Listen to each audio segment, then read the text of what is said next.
November 1775. General George Washington is notified of his army's desperate need for supplies.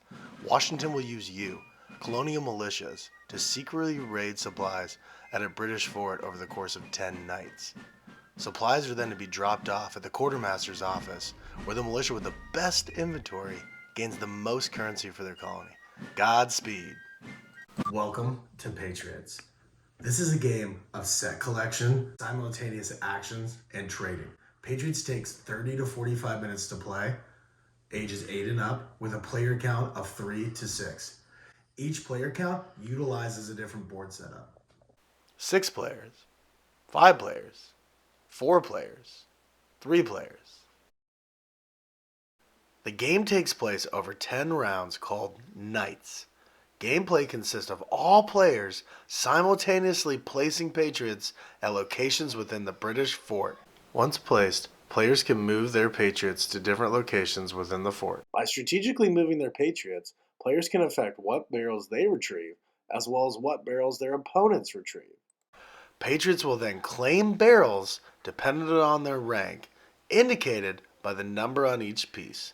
The lower the number, the higher the rank. At the end of 10 nights, the players will turn in their barrels for currency. The player with the most currency claims victory. At the beginning of each night, start a 75-second timer and place it out of sight but where the alarm can be heard. Players will then simultaneously place and strategically rearrange their Patriots with the goal to retrieve barrels before the hidden timer goes off. Players can only move one piece at a time.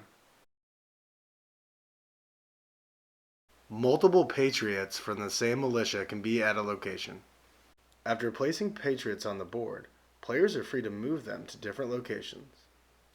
But be careful, if the timer goes off while a Patriot is being moved, that piece is removed from the board for that night.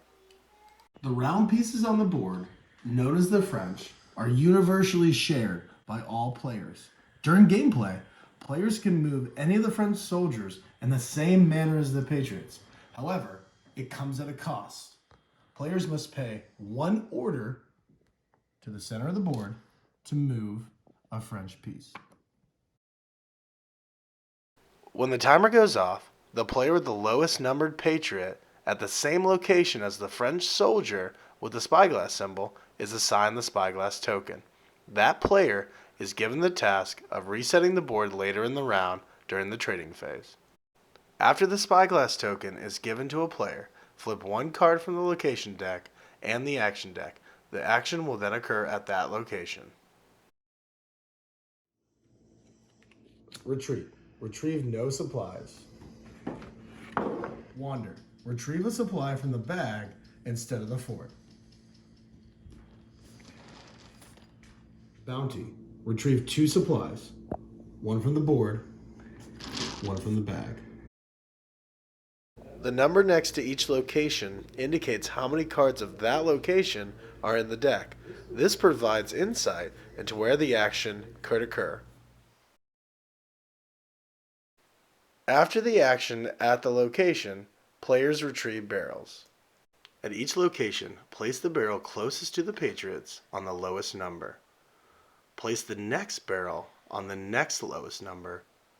The same sequence for the remaining barrels. When the French are at a location, they retrieve barrels first, followed by the Patriots.